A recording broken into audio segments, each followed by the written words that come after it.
کی رات، لیلۃ النصف من شعبان۔ متفرق احادیث میں ترمذی، سنن ابن ماجہ، مسند احمد اور بیہقی، طبرانی کی متعدد روایات میں اس روایت کے، اس رات کے بڑے فضائل وارد ہوئے ہیں۔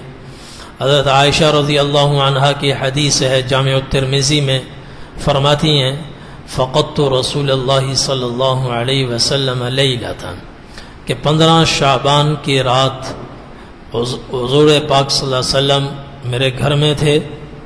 آدھی رات کو آنکھ کھلی، بستر پر میں نے ٹٹولا تو آپ صلی اللہ علیہ وسلم بستر پر موجود نہیں تھے۔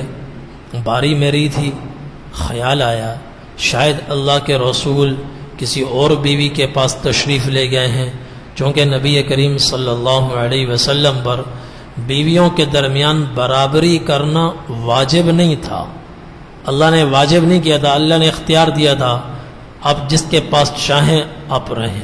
ترجی من تشاء منہن وتؤوی الیک من تشاء، امت کو برابری کرنا امت کے لیے واجب ہے، برابری کے ساتھ جائے۔ جس کی 2 بیویوں، ایک رات ادھر ہے تو دوسری رات ادھر، اس کی رات میں ادھر نہ آئے، اس کی رات میں ادھر نہ جائے۔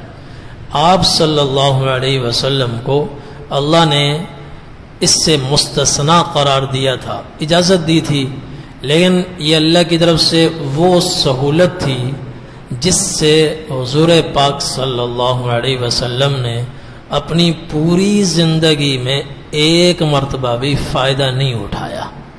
اللہ نے تو سہولت دے دی کہ برابری واجب نہیں ہے، لیکن خود حضور نے پوری زندگی برابری فرمائی، اس سہولت سے اپنے لیے آپ نے فائدہ نہیں اٹھایا، یہ وہ سہولت ہے۔ تو حضرت عائشہ رضی اللہ عنہا جانتی تھی کہ حضور پر برابری واجب نہیں ہے، آپ کسی کے پاس بھی تشریف لے جا سکتے ہیں۔ تو آدھی رات کو آنکھ کھولی، بستر پر دیکھا کہ حضور تشریف فرما نہیں ہے، تو کھڑی ہوئی، کمرے میں دیکھا، باہر نکلیں، تلاش کرتے کرتے پہنچی بقیع میں کیا دیکھا؟ فَإِذَا هُوَ بِالْبَقِيعِ رَافِعٌ رَأْسَهُ إِلَى السَّمَاءِ، حضور پاک صلی اللہ علیہ وسلم بقیع میں تھے، قبرستان میں تھے، اور آپ کا سر آسمان کی طرف تھا، دعاؤں میں، مناجات میں اور آہو زاری میں آپ مشغول تھے۔ ادھر حضرت عائشہ رضی اللہ عنہا جب قریب پہنچی تو نبی کریم صلی اللہ علیہ وسلم نے ان کے چہرے کے تاثرات سے پہچان لیا کہ عائشہ کے دل میں کیا ہے۔ آپ نے فرمایا عائشہ اکنتی تخافین ان یحیف اللہ علیک ورسولہ، عائشہ کیا تمہارے دل میں یہ کھٹکا تھا کہ اللہ اور اس کے رسول تم پر ظلم کریں گے کہ باری تمہاری ہو اور کسی اور کے پاس اللہ کے رسول تشریف لے جائیں؟ تو حضرت عائشہ رضی اللہ عنہا نے عرض کیا یا رسول اللہ بس دل میں خیال آیا، انک اتیت بعض نسائک، برابری آپ پر واجب نہیں ہے، آپ شرعاً جا سکتے ہیں، ہو سکتا ہے آپ کسی اور کے پاس تشریف لے گئے ہوں۔ آپ نے فرمایا نہیں، ایسا نہیں ہے۔ پھر نبی کریم صلی اللہ علیہ وسلم نے فرمایا عائشہ تمہیں پتہ ہے یہ رات کون سی رات ہے؟ یہ رات کون سی رات ہے؟ یہ رات 15 شعبان کی رات ہے اور بڑی عظمت والی رات ہے۔ ان اللہ تعالی ينزل لیلۃ النصف من شعبان الى السماء الدنیا فیغفر لأکثر من عدد غنم کلب ممن استحق النار۔ عائشہ یہ وہ عظمت والی رات ہے کہ اللہ جل جلالہ کی وہ خصوصی تجلیات جو اس وقت عرش پر ہیں، اس رات میں وہ خصوصی تجلیات آسمان دنیا پر پڑتی ہیں، اور اللہ تعالیٰ آسمان دنیا پر نزول فرماتے ہیں، اور نزول کر کے بڑی تعداد میں لوگوں کو معاف فرماتے ہیں، بڑی تعداد میں لوگوں کی مغفرت فرماتے ہیں۔ وہ بڑی تعداد کیا ہے اس کو حضور نے ایک مثال کے ذریعے سے سمجھایا۔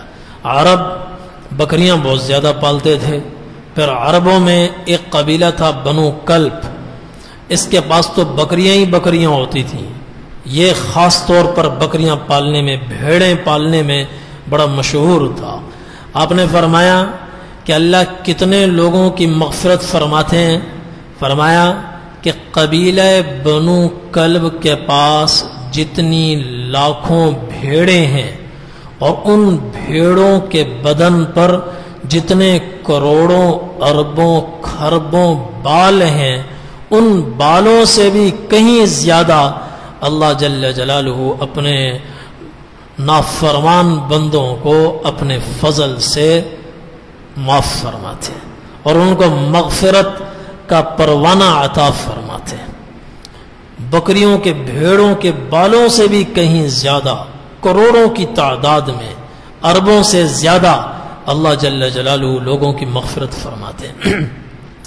اور حضرت ابو موسیٰ اشعری رضی اللہ عنہ کی روایت سنن ابن ماجہ میں ہے، فرماتے ہیں کہ نبی کریم صلی اللہ علیہ وسلم نے فرمایا ان اللہ تعالی لیطلع فی لیلۃ النصف من شعبان الى السماء الدنیا فیغفر لجمیع خلقہ الا لمشرک او ومشاح، کہ اللہ تعالیٰ اس رات اپنی نظر رحمت زمین والوں پر فرماتے ہیں اور اپنی ساری مخلوق کو معاف فرماتے ہیں، سب کی بخشش کا اعلان فرماتے ہیں، لیکن چند لوگ مستثنا ہیں کہ جن کی مغفرت نہیں ہوتی۔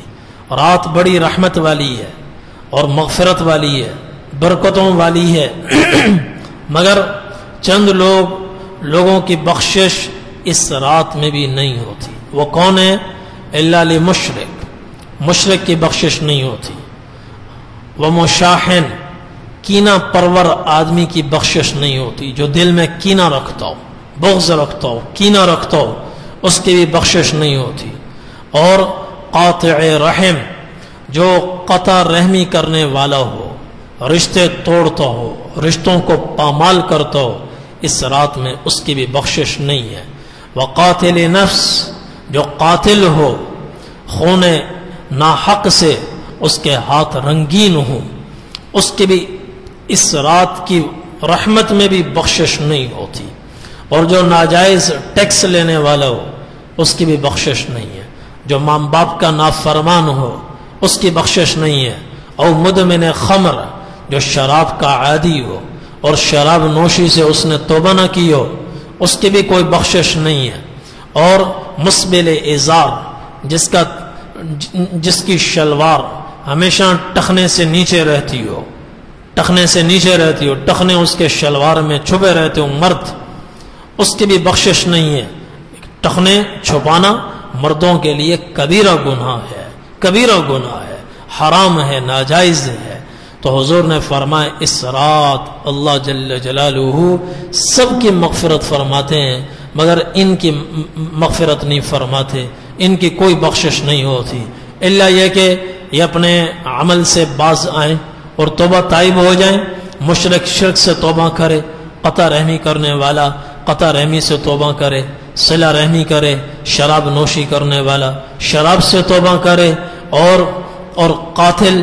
قتل سے توبہ کرے، اور جس کی حق تلفی کی ہے، حق مارا ہے، اس سے بھی معافی تلافی کرے، اس کے ورثاء سے معافی تلافی کرے، تو پھر اس رات میں بھی ان کی بھی بخشش ہو سکتی ہے، ورنہ پھر ان کی بخشش نہیں ہے۔ تو یہ بڑی